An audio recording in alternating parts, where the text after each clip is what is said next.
지금 이 방송을 듣고 계신 여러분, 양손을 가볍게 들어서 손뼉을 한번 크게 쳐보시겠어요? 짝 하는 경쾌한 소리가 들리셨을 거고 그 두 손바닥이 부딪히는 모습도 눈으로 보셨을 겁니다. 동시에 손바닥이 약간 얼얼해지는 촉감도 느끼셨겠죠? 네, 아마 세 가지 감각이 아주 완벽하게 일치했을 겁니다. 그렇죠. 우리는 방금 이 시각, 청각, 촉각을 완벽하게 동시에 일어난 하나의 사건으로 경험했습니다. 그런데 말이죠. 방금 당신은 완벽하게 속았습니다. 눈으로 본 영상이랑 귀로 들은 소리는 당신의 뇌에 전혀 다른 시간에 도착했거든요. 맞습니다. 당신의 뇌가 실시간으로 비디오와 오디오의 싱크를 정교하게 조작해낸 거죠. 이게 우리 뇌가 가진 아주 소름 돋는 능력 중 하나거든요. 아니, 애초에 도착하는 속도가 다르다고요. 네, 시각 정보와 청각 정보가 뇌에 도달하고 반응하는 속도는 물리적으로 엄연히 다릅니다. 청각의 반응 속도가 0.28초 정도라면 시각은 0.33초가 걸립니다. 게다가 해부학적으로도 귀로 들어온 소리는 뇌 옆부분인 측두엽에서 아주 짧은 경로로 처리되지만 눈으로 들어온 시각 정보는 뇌의 가장 뒤통수쪽, 후두엽까지 훨씬 먼 거리를 이동해야 하거든요. 잠깐만요.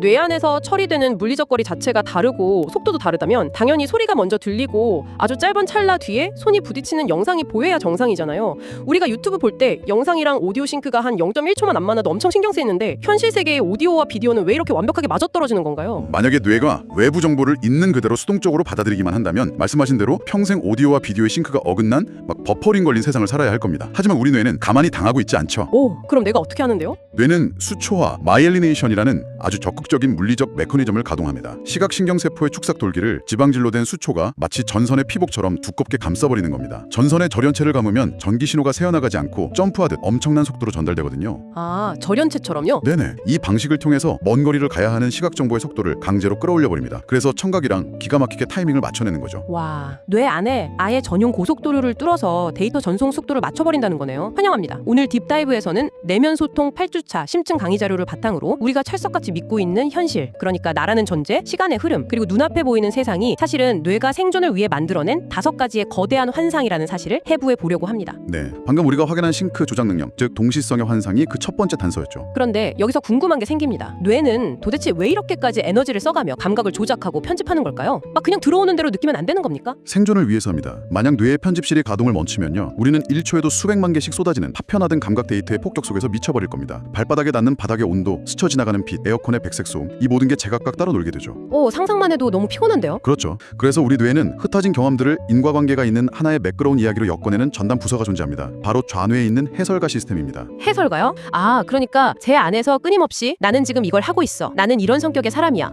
라고 소갈머리 없이 떠드는 그 목소리가 좌뇌의 해설가라는 거군요. 그렇습니다. 우리 좌뇌와 우뇌 사이에는 뇌량이라는 약 2억 개의 신경섬유로 이루어진 거대한 다리가 있습니다. 우뇌가 직관적이고 감각적인 정보들을 무작위로 수집해서 뇌량을 통해 넘겨주면 좌뇌 해설가는 어떻게든 이 표편들을 모아서 나라는 단일한 주인공이 존재하는 그럴싸한 스토리로 포장합니다. 아, 그걸 엮어서 하나의 이야기로 만드는군요. 네, 이것이 바로 우리가 굳게 믿고 있는 단일성의 환상입니다. 이 단일성이 얼마나 철저하게 조작된 결과물인지 보여주는 아주 기가 막힌 뇌과학 실험이 있죠. 아, 오늘 자료에 있던 그 분할뇌 환자 실험 말씀이시죠?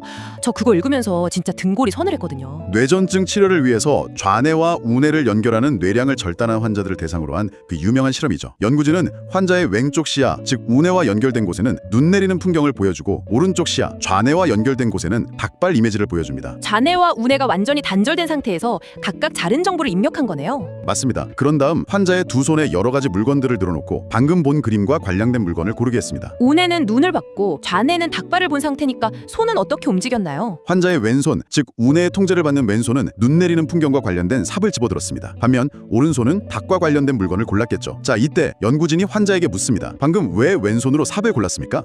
여기서 중요한 건 환자의 언어 능력을 담당하는 좌뇌는 우뇌가 왜 삽을 골랐는지 그 이유를 전혀 전달받지 못했다는 거잖아요. 좌뇌가 본 건 오직 닭발뿐이니까요. 정확합니다. 그럼 정상적인 반응이라면 글쎄요, 제 왼손이 왜 삽을 집었는지 저도 모르겠네요. 저는 닭발밖에 못 봤거든요. 라고 대답해야 하는 거 아닌가요? 논리적으로는 그래야 맞죠. 하지만 놀랍게도 좌뇌의 해설가는 당황하는 기색조차 없이 1초의 망설임도 없이 거짓말을 지어냅니다. 아, 닭장을 청소하려면 삽이 필요하니까요 라고 대답해버립니다. 맙소사, 자기 자신이 내린 결정이 아닌데도 뇌가 실시간으로 그럴싸한 명분을 만들어내서 인과관계를 조작해버리는 거네요. 이 실험이 우리에게 던지는 메시지는 명확합니다. 우리가 일상에서 내가 선택했어, 이게 내 진짜 모습이야 라고 굳게 믿는 수많은 의사결정들조차 사실은 뇌의 무의식적인 영역에서 이미 저질러진 행동들을 좌뇌가 사후에 합리화한 편집본일 확률이 매우 높다는 뜻입니다. 와, 진짜 충격적이네요. 우리 안에는 수많은 충동과 감각의 파편들이 존재하지만 좌뇌가 끊임없이 거짓말과 스토리텔링을 동원해서 하나의 일관된 자아가 존재한다는 환상을 유지시켜주는 겁니다. 무섭기도 하고 한편으로는 되게 신기하기도 하네요. 결국 내 안에 나라는 존재가 하나의 고정된 실체가 아니라 실시간으로 쓰여지는 대본 같은 거라면 이 뇌의 편집 능력이 뻗어가는 다음 단계가 더 충격적입니다. 네,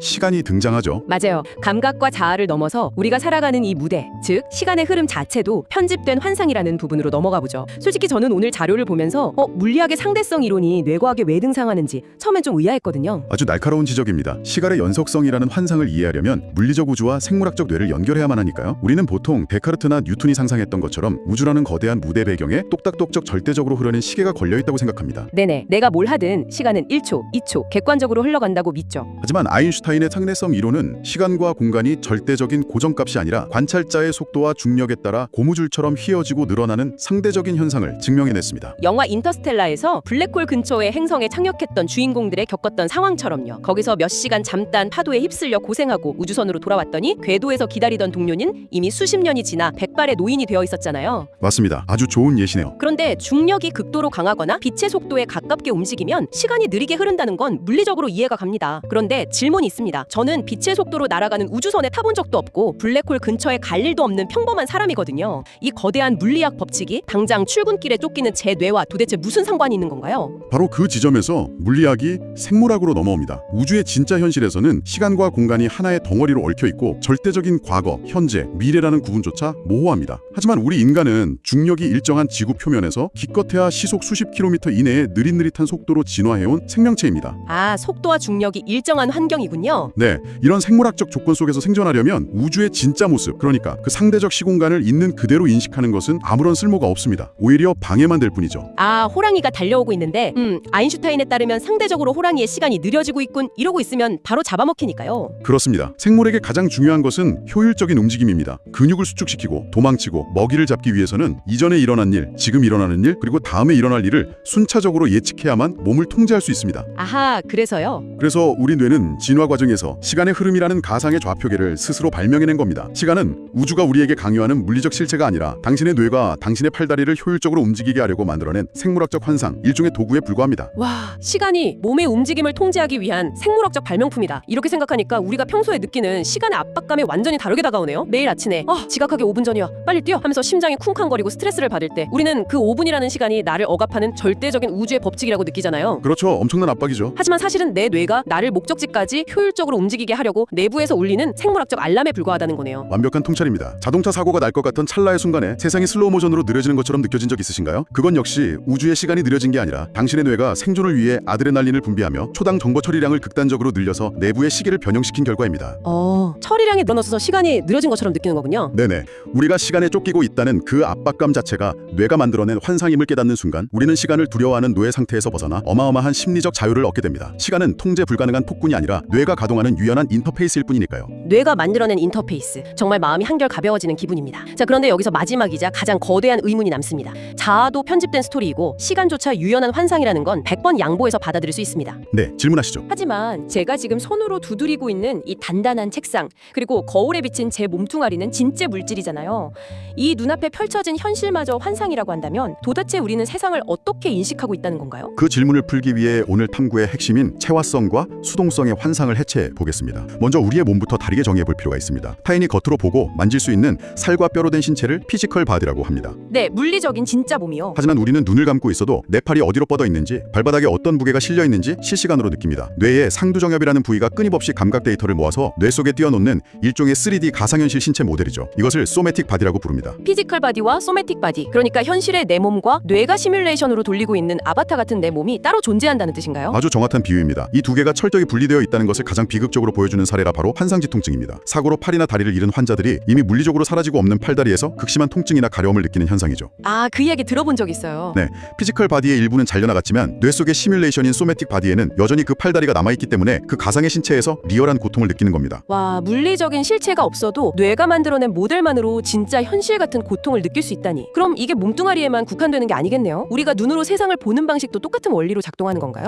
능동적 추론이 등장합니다. 우리는 흔히 눈이라는 렌즈를 통해 외부의 빛이 들어오면 그 정보가 시신경을 타고 되뇌로 가서 앞에 사과가 있구나 하고 수동적으로 인식한다고 생각하죠. 저도 당연히 카메라 렌즈처럼 눈이 세상을 찍어서 뇌로 전송하는 거라고 생각했습니다. 그것이 바로 수동성의 환상입니다. 실제 뇌의 해부학적 구조를 보면 그 상식은 완전히 박살납니다. 우리의 시각 정보가 되뇌 피질로 가기 위해서는 뇌의 한가운데 있는 시상이라는 거대한 중계소, 일종의 기차역을 반드시 거쳐야 합니다. 내 시상이요? 자, 눈의 망막을 통해 외부에서 시상으로 들어오는 정보의 양을 1이라고 가정해 보겠습니다. 놀랍게도 뇌의 가장 뒤쪽 시각 피질에서 시상으로 거꾸로 내려보내는 정보의 양은 그 10배인 10에 달합니다. 잠깐만요. 이게 무슨 소리죠? 외부에서 뇌로 들어가는 데이터보다 대뇌에서 눈 쪽, 그러니까 시상으로 쏘아보내는 역방향 데이터가 10배나 더 많다고요? 이건 상식적으로 완전히 반대잖아요. 그렇죠. 도대체 뇌에서 눈 쪽으로 무슨 데이터를 그렇게 쏟아붓는 겁니까? 바로 예측 정보입니다. 우리의 뇌는 아주 캄캄하고 소리 없는 두개골이라는 감옥에 gat혀 있습니다. 뇌는 바깥 세상에 직접 나갈 수 없기 때문에 평생 동안 쌓아온 기억, 경험, 편견, 감정을 바탕으로 거대한 내적 모델이라는 스케치북을 만들어 놓습니다. 스케치북이요? 네, 그리고 눈앞에 펼쳐질 0.1초 뒤의 세상을 끊임없이 예측해서 지금 이 장소에선 이런 풍경이 보일 거야 라는 거대한 환상의 이미지를 시상으로 10배나 강력하게 투사해버립니다. 세상에. 그러니까 우리는 외부의 빛을 수동적으로 받아들여 세상을 보는 게 아니라 내 뇌가 미리 그려놓은 엄청난 양의 스케치북, 즉 내적 모델을 눈앞의 현실에 빔 프로젝터처럼 투사하고 있다는 뜻인가요? 정확합니다. 그럼 진짜 눈으로 들어오는 그 1의 정보는 대체 무슨 역할을 하는데요? 오직 오류를 체크하는 용도로만 쓰입니다. 시상이라는 기차역에서 두 가지 정보가 정면으로 충돌합니다. 대뇌가 쏟아붓는 거대한 예상도인 10과 망막을 통해 아주 찔끔 들어온 실제 현실의 빛인 1. 우와, 10대 1의 싸움이네요. 시상은 이 둘을 빠르게 비교합니다. 만약 두 정보가 딱 들어맞는다. 뇌는 굳이 에너지를 써서 그 정보를 의식으로 올리지도 않습니다. 그냥 내 예상대로군 하고 무시해버리죠.